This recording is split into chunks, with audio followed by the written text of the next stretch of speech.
Yesterday, Israel launched its most intense military operation in West Bank in the last 20 years, killing at least 10 people and injuring about 100 others. Israel's large-scale military raid into the Jenin refugee camp in the occupied West Bank had undeniable similarities with the second Palestinian uprising of the early 2000s, a period that claimed thousands of lives. The region had not seen such a sustained cycle of violence since the second uprising, which lasted about 5 years. More recent periods of bloodshed have not lasted this long or involved such a strong show of force by the Israeli military. The tactics seen yesterday with airstrikes, armored bulldozers and a brigade of troops were a mainstay of the second uprising.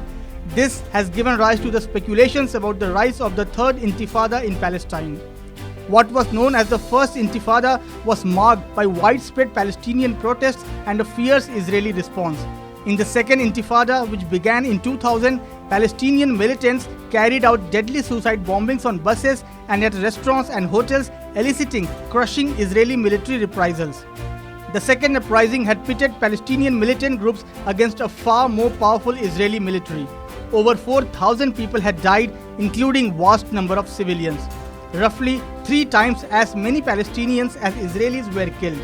Israeli crackdowns during those 2 intifadas had upended Palestinian lives, including placing tight restrictions on movement that choked the fledgling economy. For Israelis, especially during the frequent bombings of the second intifada, stepping onto a bus or going out to a restaurant was terrifying. Those events were initially fueled by widespread participation. Many Palestinians in the West Bank, the Gaza Strip and East Jerusalem, areas captured by Israel in 1967 and claimed by the Palestinians for their state, joined in the protest. The protests were also driven by the Palestinian leaders, including President Yasser Arafat, whom Israel accused of encouraging and abetting militants. The intifada petered out after Arafat died in 2004 and the current Palestinian president Mahmoud Abbas took power. But the current fighting is also very different from those intense years of violence. It is more limited in scope, with Israeli military operations focused on several strongholds of Palestinian resistance. It is also a symptom of a conflict with no foreseeable end. The Palestinian leadership is weakened and the Israeli government has been accelerating the expansion of settlements that have eroded any chance of Palestinian statehood.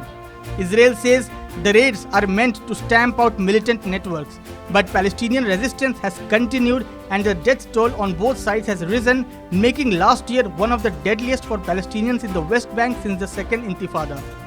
The violence has only intensified since Israel's current far-right government, which is made up of hard-line ultra-nationalist settlement supporters, took power late last year.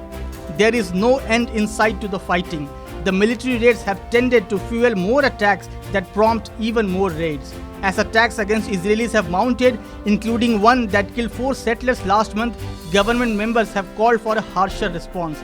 They have also intensively advanced settlement building, further dimming hopes for a negotiated solution to the conflict. The Palestinians seem to have reached a saturation point and they simply want to be free from this cycle of violence and death.